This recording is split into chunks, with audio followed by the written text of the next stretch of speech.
2024 లేదా 25లో డిగ్రీ లేదా బీటెక్ చదివారా? సాఫ్ట్‌వేర్ జాబ్ కోసం ఎదురు చూస్తున్నారా? అయితే కోడ్ జ్ఞాన్ 100 డేస్ కోర్సులో చేరండి. జాబ్ సాధించండి. నమస్కారం ఉమాగారు. నమస్తే అమ్మా. దేవీ నవరాత్రుల్లో మహిళలకి ఎవరికైనా కూడా పెళ్ళైన వాళ్ళకైనా, పెళ్లి కాని వాళ్ళకైనా నెలసరి వస్తే కంగారు పడిపోతూ ఉంటారు.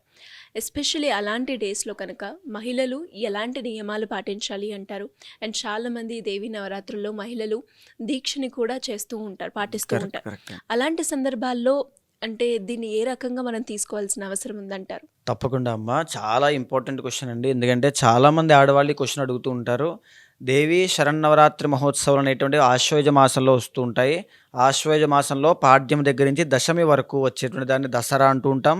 దేవి శరన్నవరాత్రి మహోత్సవాలు ఈ శరదృతువు ప్రారంభం కాబట్టి మనం జరుపుకుంటూ ఉంటాం అమ్మ. అయితే మేజర్లీ చాలామంది ఇళ్లల్లో దీక్షగా భవానీమాల దీక్ష తీసుకుని చేస్తూ ఉంటారు. సో వాళ్ళకి గురువు ద్వారా ఆ దీక్ష అనేటువంటిది స్వీకరించడం 9 రోజులు లేదా 10 రోజులు 15 రోజులు కూడా దీక్షగా కిందే పడుకుని సో ఆ భవానీ మాల వేసుకొని చేస్తూ ఉంటారు. అసలు వాళ్ళ యొక్క భక్తి ఇంక చెప్పక్కర్లేదు. సో అయితే ఆడవాళ్ళు ఆ సందర్భాల్లోనూ అదేవిధంగా ఇంట్లో ఆడవాళ్ళు చాలామంది కలశ స్థాపన చేసుకుంటారండి. కలశాన్ని పెట్టుకుని అమ్మవారిగా ఒక కోరిక అనుకుని ఆ కోరిక ఎలాగైనా తీరాలమ్మా, నేను భక్తిపూర్వకంగా ఇది చేస్తూ ఉన్నాను, నా భర్త యొక్క ఆరోగ్యం బాగుండాలి, నా కొడుకు యొక్క చదువు బాగుండాలి, ఇలా అనుకుని చాలా ఒక సంకల్పంతో దృఢ సంకల్పంతో చేస్తూ ఉంటారు. సో అలాంటి ఆడవాళ్ళకి మధ్యలో ఇలాగ ఋతుక్రమం అనేటువంటిది ప్రకృతి ధర్మంగా వచ్చినప్పుడు చాలా కంగారు పడుతూ ఉంటారు. అంటే అమ్మవారి యొక్క అనుగ్రహం నుంచి నేను తప్పించుకున్నాను అంటే అమ్మవారి యొక్క అనుగ్రహం నాకు దక్కలేదు. సో నేను అనుకున్న కోరిక జరగదేమో, ఖచ్చితంగా ఇన్ని ఆటంకాలు ఎందుకు వస్తూ ఉన్నాయి. సో ఇలాగ ఒక తెలియనటువంటి ఒక డిసప్పాయింట్మెంట్ అనేటువంటిది వాళ్ళకు ఉంటుంది. చాలామంది బాధపడుతూ ఉంటారు కూడా. కానీ ఏమీ బాధపడాల్సిన అవసరం లేదండి. అమ్మవారు ప్రకృతి స్వరూపము, ప్రకృతి రూపము, ప్రకృత్యై నమః అనేటువంటి నామం కూడా అమ్మవారికి ఉంటుంది. సో ప్రకృతిలో భాగమైనటువంటి ధర్మంలోనే ఋతుక్రమం అనేటువంటిది కూడా ఉంటుంది. సో ఆ విషయంలో మీరు 1% కూడా టెన్షన్ పడాల్సినటువంటి అవసరం లేదమ్మా. ఎందుకు అని అంటే శరీరానికే ఏ ధర్మాలైనా ఉంటాయి, కానీ మనసుకు ఎలాంటి అవధులు, ధర్మాలు, నియమాలు ఉండవు. మనస్ఫూర్తిగా మనసుతో మీరు అమ్మవారిని కొలవచ్చు, భక్తితో ఆరాధన చేసుకోవచ్చు. పూజా మందిరంలోకి వెళ్ళకపోయినా పర్వాలేదు, ఉన్నటువంటి చోట నుంచే మనసులో అమ్మవారిని తలుచుకోవచ్చు. అదే మీకు భక్తికి ఒక సాధనగా మారుతుంది. మీరు ఏదైతే బాధపడుతూ ఉన్నారో, తపన పడుతూ ఉన్నారో, నేను చేయలేకపోయాను, నాకు ఆటంకాలు వచ్చాయన్న తపన ఉంది చూసారండి, ఆ తపనే తపస్సుగా మారుతుంది ఆ భక్తి మీకు ఉన్నప్పుడు. సో అది ఎక్కడా కూడా అవధులు అనేటువంటిది ఏది ఇబ్బంది రాదు. అయితే కొంతమంది కలశ స్థాపన చేసిన తర్వాత ఇలా ప్రకృతి ధర్మంలో ఇబ్బంది వచ్చినప్పుడు ఏం చెయ్యాలి అంటే అక్కడితో ఆ పూజా మందిరంలో పూజ చేయడం మీరు ఆపేయండి. మీ ఇంట్లో వాళ్ళతో ఎవరితోనైనా చేయించండి. ఐదర్ మీ భర్తతో కానీ, మీ బ్రదర్తో కానీ, మీ ఇంట్లో తల్లిదండ్రులతో కానీ ఎవరితో అయినా చేయించండి. దాంట్లో ప్రాబ్లం ఏమీ లేదు.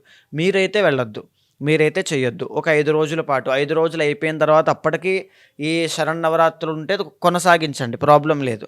అంతా కొంతమంది ఏంటి అంటే 9 రోజులు చేస్తారండి, కొంతమంది 5 రోజులు చేస్తారు. 5 రోజులు చేసేటువంటి వాళ్ళు పంచమి నుంచి స్టార్ట్ చేసి 9 రోజులు చేయాలి. కొంతమంది 3 రోజులు చేస్తారు.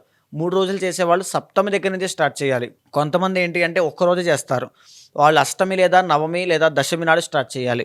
సో వాళ్ళకున్నటువంటి దాన్ని బట్టి అన్నమాట, సౌకర్యం బట్టి.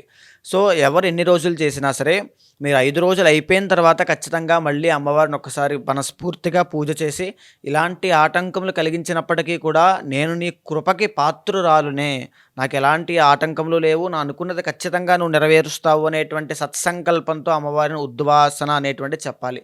చెప్పిన తర్వాత అమ్మవారికి అనుగ్రహం ఖచ్చితంగా మీ మీద ఉంటుంది.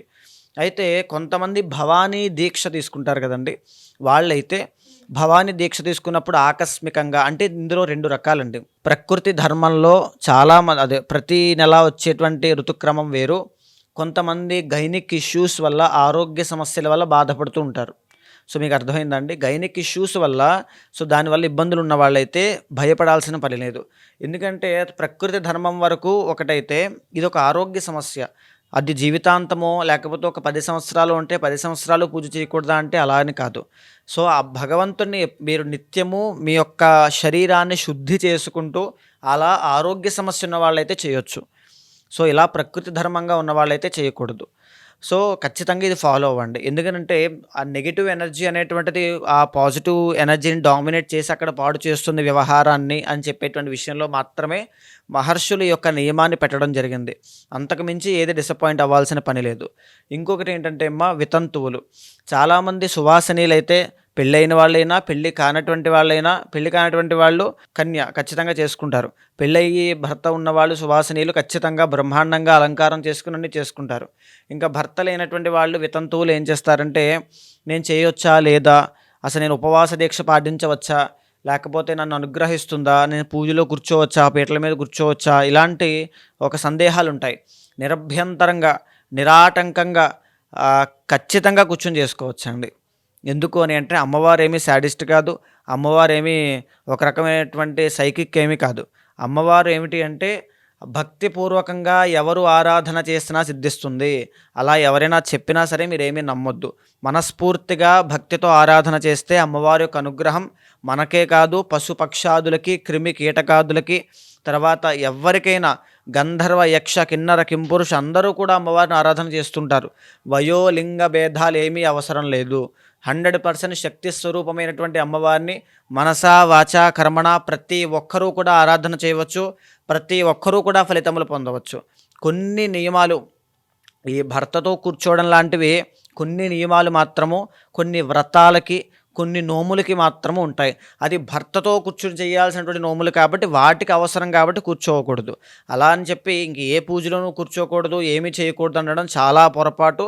వాళ్ళని అవమానించడం కూడా చాలా పొరపాటు. ఖచ్చితంగా ఎవ్వరైనా సరే వయోలింగ భేదములు లేకుండా 100% పూజ చేసుకోవచ్చమ్మ. సో అదేవిధంగా ఎవరైనా సరే అమ్మ ఇంట్లో పూజ చేసుకుంటూ లేదా భవానీమాల దీక్ష చేసుకుంటూ ఆచరించాల్సిన నియమాలు కొన్ని చెప్పబడ్డాయండి. సో నెలసరి అనే విషయం మనం ఇప్పుడు మాట్లాడుకున్నాం, కానీ అసలు ఏ ఆటంకం లేకుండా భగవంతుడు మనకు అనుగ్రహాన్ని ఇచ్చి పూజ చేయి అని ప్రకృతి మనకు సహకరించినప్పుడు కూడా మనం భక్తి శ్రద్ధలతో ఆచరించాల్సిన నియమాలు కొన్ని ఉంటాయి కదా, అవి ఖచ్చితంగా ఆచరించాలి. అవి ఏమేమి ఉంటాయి అంటే, ముందుగా సూర్యోదయం కంటే ముందే నిద్ర లేవాలి. బ్రహ్మ ముహూర్త సమయాన్ని వినియోగించుకోవాలి. బ్రహ్మ ముహూర్తంలో నిద్రపోతే కనుక అమ్మవారి యొక్క శక్తి అందదు. ఇది ఖచ్చితంగా జరుగుతుందండి. అందదు. ఎన్ని పూజలు చేసినా, ఒక 100 కేజీలు కుంకుమ తీసుకొచ్చి అమ్మవారికి పూజ చేసినా నిరుపయోగము, నిష్ప్రయోజనము. అది అందదండి. బ్రహ్మ ముహూర్తంలో నిద్ర లేవండి. అమ్మవారి కోసం ధ్యానం చేయండి. ఓం శ్రీమాత్రే నమః అనేటువంటి మంత్రాన్ని మానకుండా జపం చేయండి. కనీసం 216 సార్లైనా జపం చేయండి. చేసిన తర్వాత పగటి వేళ నిద్రపోవద్దు. ఒకటే సంకల్పం పెట్టుకోండి. మీరు ఏదైతే అమ్మవారు విశ్వంలో ఉండేటువంటి పవర్ అన్నమాట.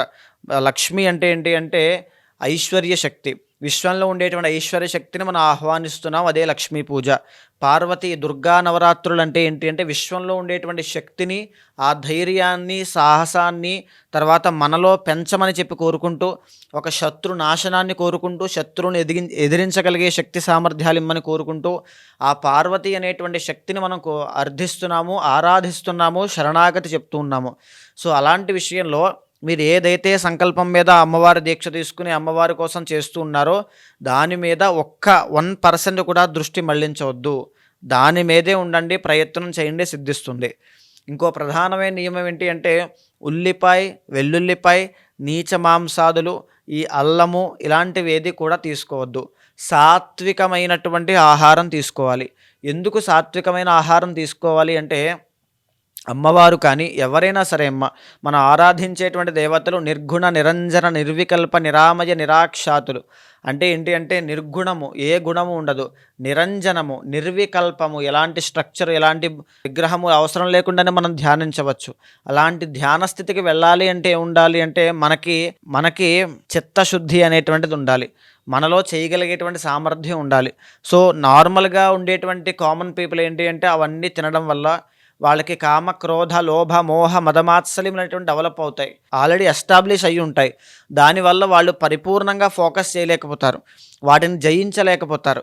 సో ఎప్పుడైతే ఇలాంటి ఆహార నియమములు అనేటువంటివి పాటించడం వల్ల, అందుకే భవానీ దీక్షలు ఉన్నప్పుడు అందరినీ కూడా భవానీని ఎందుకు పిలుస్తారు అంటే అందరినీ కూడా అమ్మవారి స్వరూపంగా చూడడానికి. సో మనం చూసేటువంటి చూపు కానీ, వినేటువంటి మాటలు కానీ, మాట్లాడేటువంటి మాటలు కానీ, చేసేటువంటి పనులు కానీ అన్నీ అమ్మవారి యొక్క కంట్రోల్లోనే ఉండాలి. అమ్మవారికి సంబంధించినవి ఉండాలి. అది మనం అనుకున్న సంకల్పానికి దారి తీసే విధంగా పెట్టుకోండి. ఈ నవరాత్రి దీక్ష అనేటువంటిది తప్పకుండా మీకు సత్ఫలితాలు కలగజేస్తుంది. థ్యాంక్ యూ మా గారు. Thank you so much. నమస్తే అమ్మ.